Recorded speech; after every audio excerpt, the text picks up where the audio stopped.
Hi everyone, my name's Mariah and I'm the outreach intern here at LPC, and we have Caroline and Kaden with us, our seasonal biologists as well. Hi everyone, I'm in charge of the Winnipesaukee Loons. Hi there, I'm in charge of the West Lakes region. Okay, awesome, and so we're just going to be sharing the story of our loons today and kind of what happened with their nest. Unfortunately, they've had a rough story this season. So they had their first nesting attempt, and with that nesting attempt they laid 2 eggs in it. But we saw that otters, a group of 6 otters came out, and they got onto the raft, and they actually all climbed up onto our cover here. And they unfortunately brought the cover down and smashed the egg. And our parents hadn't begun consistent incubation because both of the eggs hadn't been laid. And so our eggs are laid around 60 hours apart, and the parents won't begin that consistent incubation until both eggs are laid. And so we did see that egg just being left alone, but that's really common. But unfortunately those otters did get on and smash that egg. But then with our second egg in that first nesting attempt, black flies were really bad. So they began nesting towards the end of May, and it was really the height of black fly season, and so the parents just couldn't stay on that nest, and so unfortunately they abandoned that egg, and we came out and picked that egg up. But luckily for most of our loons in New Hampshire, the average nesting time frame is the first week of June, and so they passed that black fly window, and so we don't see too many nests being abandoned because of black flies, luckily, in New Hampshire. But so they had that first nesting attempt, and then 16 days later we saw them lay their 3rd egg. So that would be their first egg of their 2nd nesting attempt. And with that egg, unfortunately, a mink came about an hour and a half later and snatched that egg.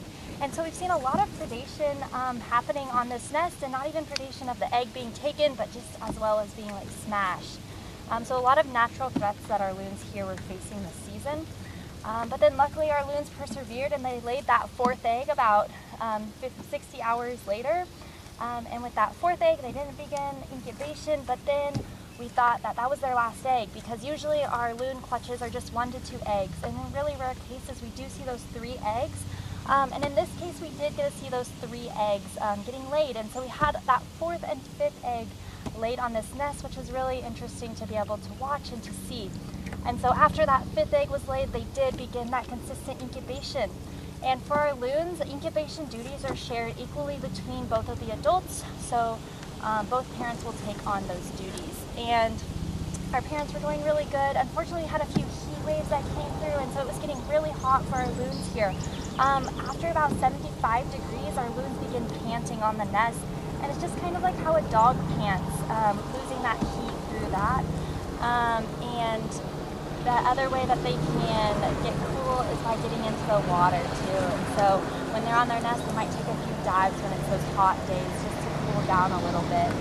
But our loon parents, they persevered, they stayed on the nest, and they stayed on the nest for that 28-day incubation period that we see with all of our loons. And then we began seeing a loon peeping on the egg and then pipping. And pipping is when the loon chick has that egg tooth, and it's starting to crack through the egg. And so we saw that with that 4th egg probably. It started pipping through, and then our chick hatched. But unfortunately, we saw that chick die about 5 to 9 hours later. We're not sure exactly when it did die, sometime during that night after it had been hatched. And we were going to perform a necropsy on that chick, but unfortunately our loon parents, they did take that chick off of the nest, and so it's somewhere in the water. And after we get the egg collected here, we're going to look around the area and look for that egg, or for that chick, but most likely won't be able to find it because it has been 24 hours after they took it off of the nest.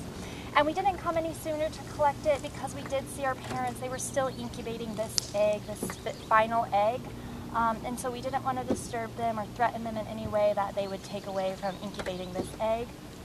But now we have seen it's been over 24 hours since they've incubated this egg. And so we're going to collect it now. And why we collect it is just to get it off the nest, and we're also going to do an x-ray on this egg. And we collected that 2nd egg that they had in their first nesting attempt, and we'll also do an x-ray on that egg. And if you want to see the results of these x-rays, subscribe to our e-newsletter newsletter. We'll be sending out the results in the August newsletter. And so everyone can be made aware of just what's going on here. And another reason we collect inviable eggs is also to test them for contaminants. But we're collecting around 50 to 90 eggs each year for contaminant testing. And contaminant testing is really expensive, so each year we're just selecting a few, around 4 or 5 to test for contaminants. And so this territory has already been tested for contaminants, so it's really unlikely that the eggs here will be selected again for contaminant testing. So now we'll go into collecting the egg, and I have this down. And what we do for collecting the egg is we always make sure to have a glove just so we're not putting any contaminants on the egg, and then we'll just put it into a bag. And then once we get back to the lab, we're going to do some measurements on it, measuring the egg, weighing the egg, seeing how big it is. And then also our vet students will do those x-rays.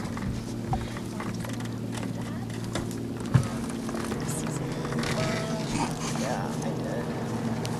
Let me show the egg first. And so we have the egg here, and as we're looking at it, I'm not seeing any of those pips, unfortunately. But also good news that we aren't obviously collecting a viable egg either. Yeah, but now Caroline's going to mention maybe a few things that she saw here this season as she was coming out onto Winnie every day and doing her surveys. Yeah, so I pass these loons every day on my way out. And I always check on them. I have noticed definitely a lot of intruding loons in the area, which causes, if there's only one bird on the nest and it sees the intruding loon, it's going to get off and try and deal with that. So they have had struggles in that way, just getting off all the time to deal with intruding loons as well. But that could have been a reason, maybe why this egg didn't hatch, but we're not sure. And now we're just going to go into answering some of the questions our chatters had on the chat. And so really the biggest question was really why that loon chick died. And obviously we're not sure why that chick died. Just getting out of your shell, getting into the world, that takes a lot of energy for our chicks, unfortunately, and that just could have been one of the reasons. It could have been something happening with development as the egg grew. Something could have gone wrong with that chick, and if we were able to perform that necropsy, even if we did do that, sometimes we can't tell the results even from that as well. And we did have some thoughts of maybe like our adult loons accidentally killed the chick, and we really don't think that's the case. These chicks, they go through a lot. Getting stepped on by your parent isn't really the biggest of deal for these little chicks. They're really tough and durable. And we also had a question about when can chicks get into the water? And we'll see our chicks get into the water just a few hours after hatch. So as soon as they're hatched, they do have waterproof down. And so they can get into the water, swim around, dive a little bit. They're really buoyant, so they might just pop right back up. But we do see that, and we'll even see them get off the raft into the water before the second chick does hatch. And so that was a little bit uncommon that we hadn't seen this chick get into the water yet, but obviously it probably didn't have that strength or energy to make it into the water, unfortunately. And then we also had that question about just like looking for pips and maybe what we can look for next year. And so pips they usually take about 12 to 18 hours to come out of the shell. And when you see a pip, it's really just that little tiny crack in the shell, and those chicks are fighting their way to get out into the world. Why the loons removed an old eggshell? We also had that question, and they removed that eggshell because it attracts predators. There's a big smell with that, and so they don't want predators to come and get their chick or their second egg as well. And so that's probably the same reason why they removed that dead chick as well. It's just trying not to attract predators into the area, and they still abandon their nest, unfortunately, but this egg is inviable. And then are we 100% sure that they have abandoned their nest? Was a question we kept getting. And yes, we are. They haven't been seen in the area for over 24 hours, unfortunately, and now that we've seen that there's no pip on the egg, they're definitely probably not going to come back to their nest. But for the rest of the season, these loons will probably just be hanging out in the territory. They might go out further on the lake and just kind of find a group of other adult loons that maybe have also failed in their nesting attempt and just kind of hang out with them. And have you seen that? Yeah, I saw yesterday, actually, I saw 5 of them. This pair was grouped up with 3 others, and they were just kind of floating together, sort of. This is the time of year where their hormones die down and they're kind of less territorial, and they'll kind of find a group to hang out with. So I did see that yesterday. Yeah, and sometimes when they are hanging out in this group, they're kind of scoping out new nesting areas, maybe areas that have been successful in this year, and they could become those intruding loons on other territories. But hopefully we will think we'll see this pair back next year. It's not always like 100% that we will, but failing 2 years in a row, that's not a huge thing for loons. They do live to be up to 30 years old and maybe even older. We're still learning more about their lifespan. And so failing for their nest attempts 2 years in a row is just a small little moment in their life, and so it's not uncommon for them to come back into the area and just try again next year. And we hope we will see them again next year. Our average chick surviving to fledgling for parents is 1 chick every other year. And so they do have that really slow rate of reproduction. So to see a nest fail, and even to see a nest fail for 2 years, it's not uncommon. And we have some loons that are having successful nests every year. So they're really bringing up that average, and some are bringing it down a little bit. But overall, we do think that our loons are still doing pretty successful for this year. We obviously won't know exact numbers until the end of the year. You can join our live stream, State of the Loon Report, and it will be at 7 p.m. on August 20th. So you can tune in to just see how the loons statewide have fared. And again, we have seen a lot of successful nests and a lot of chicks hatching. And our LoonCams and other LoonCams too that are on the internet, these are just a small subset of the loon population that we get to watch and we get to see. And so our biologists are constantly out monitoring all the lakes in the state that do have loons and are watching all of these successful chicks being hatched and fully raised to fledgling.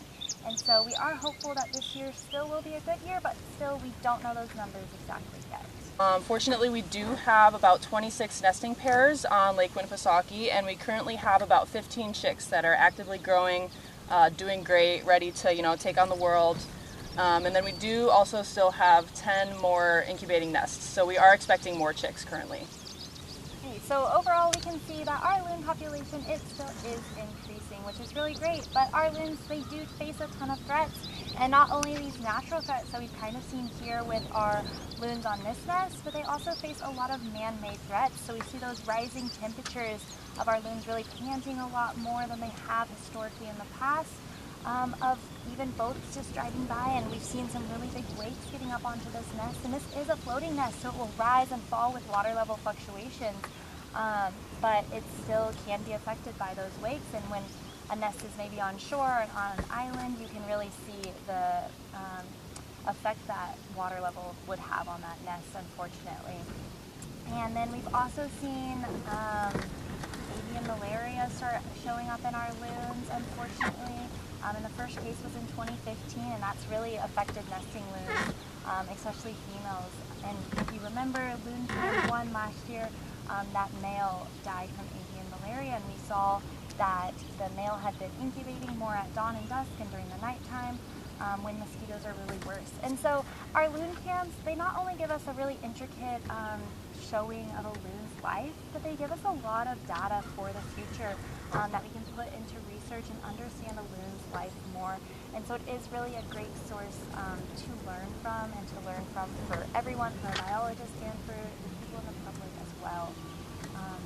So yeah, thank you for coming along with us on this season, and we're sad to say that it's over now, and unfortunately we didn't have a better outcome, but next year there's always another chance for our loons to have their chicks